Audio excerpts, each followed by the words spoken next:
Okay, it's day 155.6, and Doug Gabriel over at American Intelligence Media has this 500 exposed.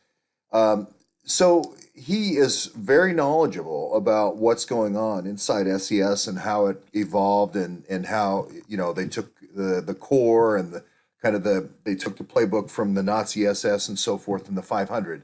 I differ from him in the next step. He talks about reducing everybody's salary down to $1, and he's kind of a fiscal conservative, so he doesn't, he's worried about the economy, the economics of this.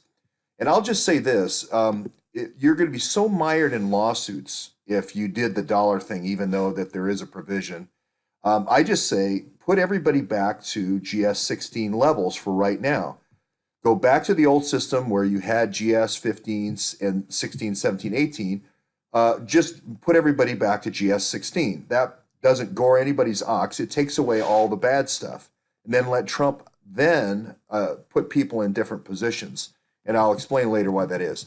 But before, and again, he's still focusing kind of on DOJ, and I'm saying DOD, and that's another difference between us. And the way I'm saying this almost spells NGA disguises. It almost spells the word disguises. We're going to disguise our DOD appointments into the intelligence agencies.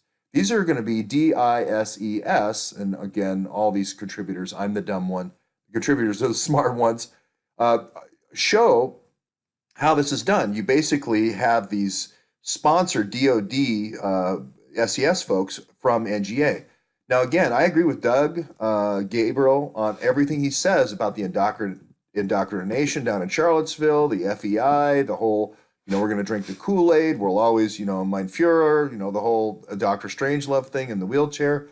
I get all that. All that is true. All they need to do, though, is be kind of reprocessed, and we have all the stuff we need. Got the Constitution, got all the documents we need. We got the civics classes that that you learn in naturalization classes, the ninth grade civics, three branches of government. We have all the things we need. And the people in these positions, you've got to remember, are being, there's pressure on these people. So I'm just saying, we have, we break bread with these folks every day. They're good people. They are being pressured. We talk to mainly GS 14s, GS 13s, GS 12s, GS 15s. Thomas is right. They all make 150K a year.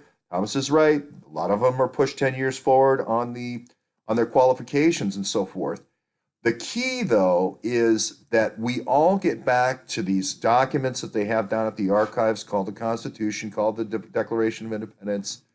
Everything is in the documents already. We don't need to come up with anything new. We just need to reform around that and just kind of throw out this Praetorian Guard thing.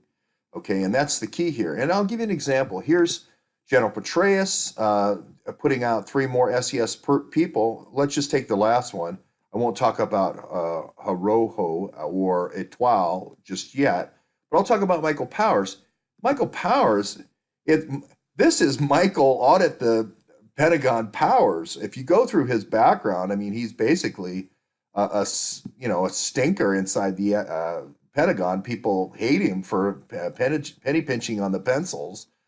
He's known as, I think he's known as Michael Audit the Pentagon Powers. Pentagon Powers is his short handle. So there is a movement afoot, especially with Mattis and so forth. These people who've been through it, done that they know who to put in the right positions. So I'm just saying is you have a talent pool. And I'll just finish off here with Janet B. McCabe. I have no idea if she's related to Andy McCabe or not, but I will say this, she is an SES member. So we'll be looking into her background from Wellfleet, Massachusetts. As soon as I think that, I think of Whitey Bulger. I think of course, you think of Mueller, you think of Rosenstein, you think of Andy McCabe up there with JTTF, you think of the Boston Bombers, you think of University of Denver, you think of Madeleine Albright and Hillary Clinton as Shadow Secretary of State. You think of it as the brainchild of Otpor, which is resistance. You think of it as Saul Alinsky.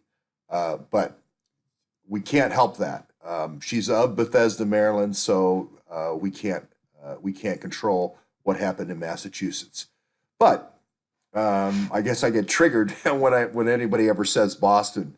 But anyway, I still want to know if Claude Destre wants to debate me on a national stage at the University of Denver there at the Foreign Policy Institute.